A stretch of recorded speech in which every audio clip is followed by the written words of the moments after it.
selamat pagi. Pagi luar biasa.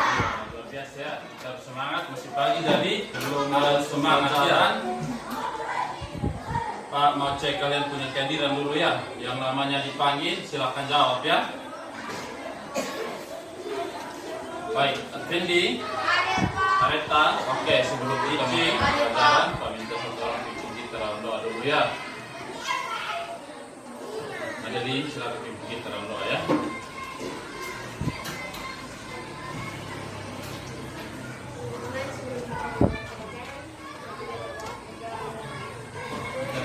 Ya, anak-anak silakan ambil buku yang kalian punya di situ dan baca ya, silakan baca 15 menit ya. Oke, cukup ya, cukup literasinya. Silakan simpan kembali bukunya ya, simpan bukunya, tutup bukunya karena kita sudah mau mulai dengan pembelajaran ya. Supaya lebih semangat lagi, coba semua berdiri dulu, kita menyanyi satu lagu ya. Indonesia tanah merdeka, pusaka abadi dan jaya.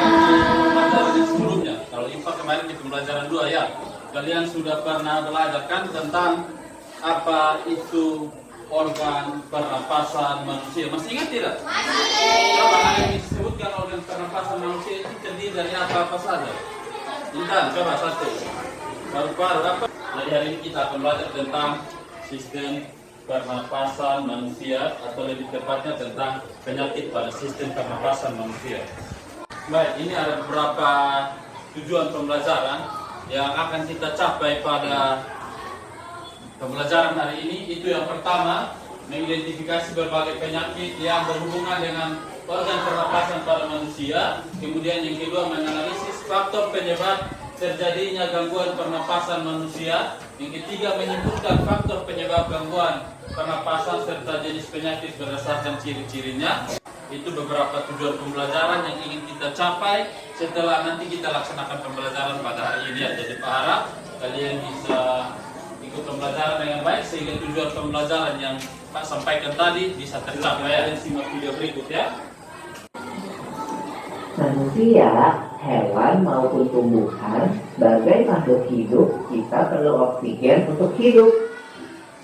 Waktu bernapas, kita mempunyai organ-organ yang bekerja sama dan membentuk sistem organ yang bekerja mengatur oksigen yang ada di lingkungan hidup sampai pada setiap sel yang kita butuhkan. Tubuh ya, organ pernapasan pada manusia ya, mulai dari udara masuk lewat hidung, kemudian lewat tenggorokan, terus kemudian masuk ke dalam paru-paru. Nah, di dalam paru-paru itu ada beberapa bagian lagi ya. Yang pertama itu ada bronkus.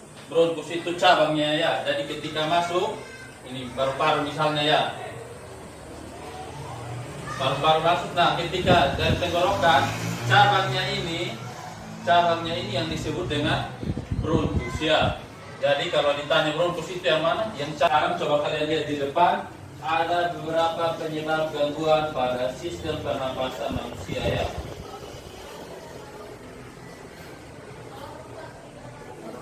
Yang pertama ada faktor lingkungan, yang kedua ada faktor fisik, yang ketiga ada faktor penyakit ya.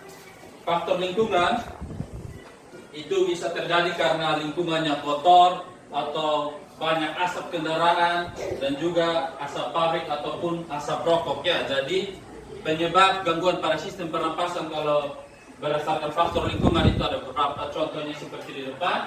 Lingkungan kotor, banyak asap kendaraan, itu bisa menyebabkan gangguan pada sistem pernapasan manusia. Yang pertama di sini coba anak-anak lihat, ini penyakit pada sistem pernapasan, ada asma ya. Pernah dengar kata asma? Pernah lihat orang sakit asma? Iya. Kalau sakit asma itu terjadi karena penyempitan dia punya saluran pernapasan ya. Jadi dia punya saluran pernapasan. Contoh misalnya kayak sedotan, kalau kalian pencet atau tendes itu nanti kalau kalian hisap atau tiup kira-kira dia punya udaranya bisa jalan dengan baik tidak? Tidak. Tidak ya. Sama juga dengan asma ini. Kenapa bisa terjadi asma? Karena dia terjadi penyempitan saluran pernapasannya ya. Jadi punya saluran pernapasan menyempit sehingga dia bernapas agak susah ya, karena udara yang masuk itu sedikit saja. Udara yang masuk maupun keluar ya. Dia akan mengalami sulit bernapas. Ini ada beberapa gejalanya seperti sulit bernapas, kemudian nyeri di dada, batuk-batuk, dan napas berbunyi atau yang biasa disebut dengan meni ya. Jadi sulit bernapas, nyeri di dada, batuk-batuk, dan napas berbunyi ini adalah contoh gejala yang ditimbulkan akibat penyakit asma ya. Terus penyebabnya apa sehingga orang bisa kena penyakit asma nih? Ini ya, dipicu karena adanya rangsangan ya. Dia alergi.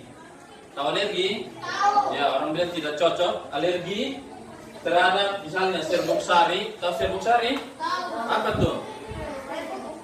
Iya, yang ada di bunga, alat perkembangbiakan pada tumbuhan ya. Kemudian ada juga debu.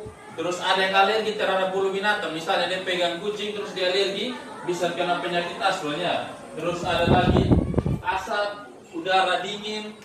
Ada orang juga yang kena penyakit asma karena dia tidak cocok dengan udara dingin. Kemudian olahraga.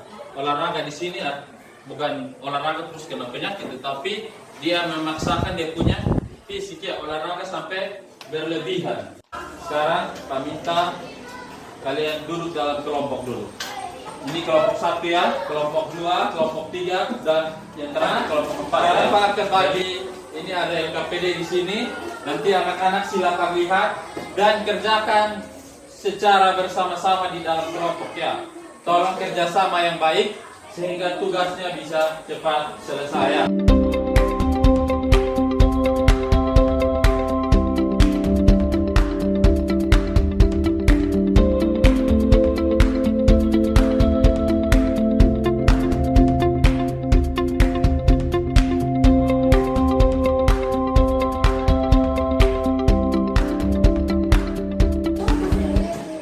Baik, sudah, waktunya sudah pas nih.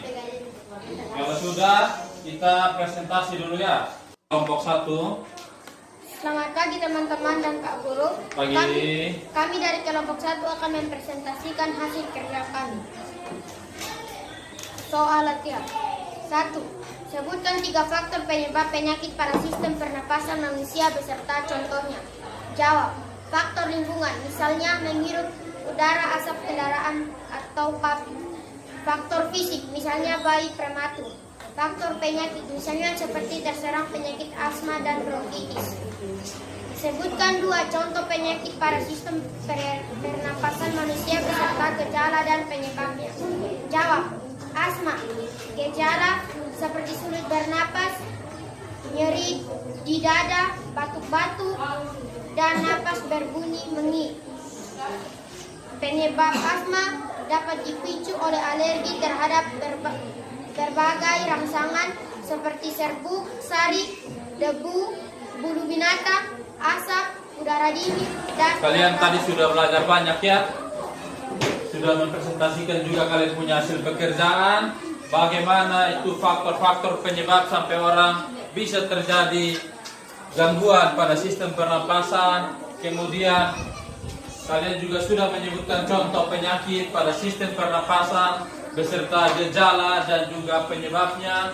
Kemudian yang berikut juga kalian tadi sudah menyebutkan juga tentang dia punya cara menghindari penyakit pada sistem pernapasan. Kemudian yang keempat tadi kalian juga sudah belajar bagaimana bahaya asap rokok terhadap kesehatan organ pernapasan. Buat teks ya, ada juga di LKPD kalian teksnya tentang penyakit pada sistem pernapasan.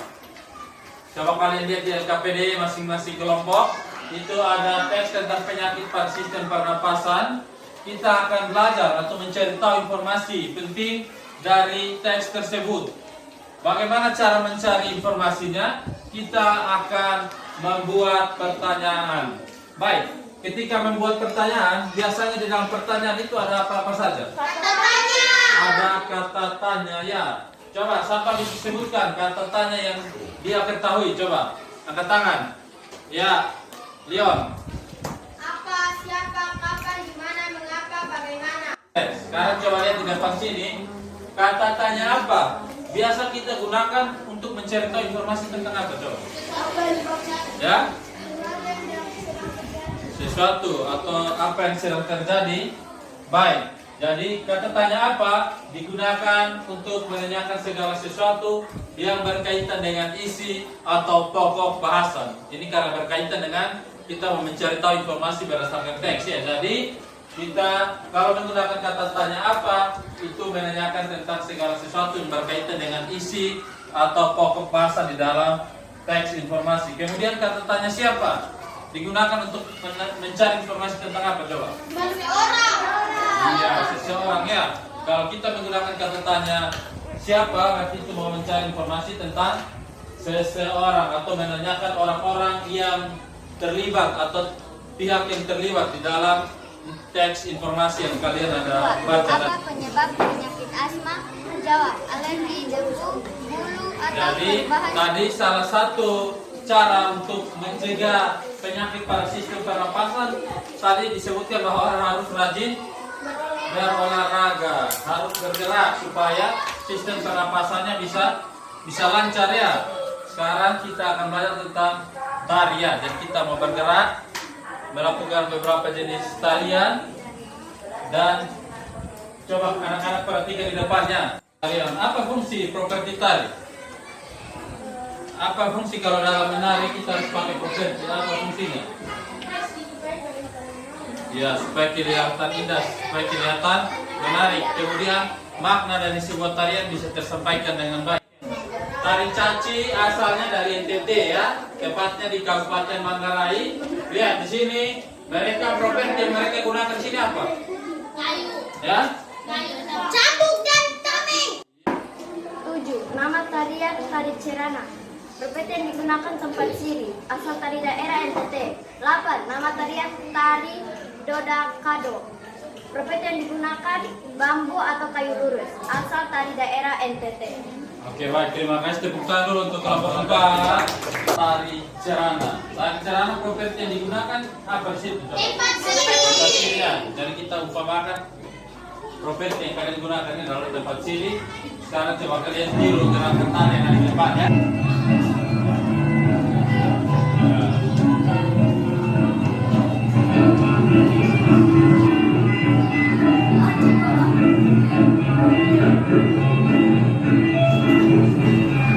Kalau kalian mempelajari materi dari pagi tadi, supaya mengukur kalian kemampuan hasil belajar, apakah mengerti tentang materi kita hari ini, Pak akan bagikan soal evaluasi, tolong dikerjakan secara mandiri ya.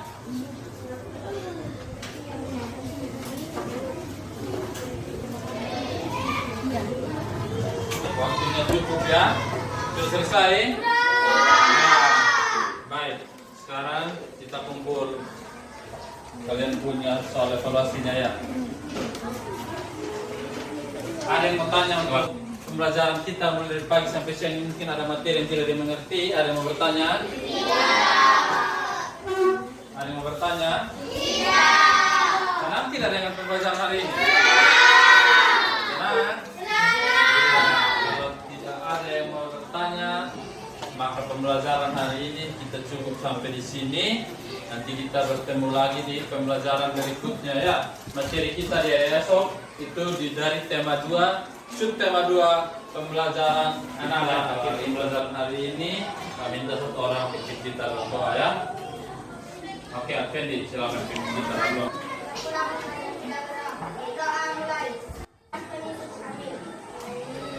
Amin.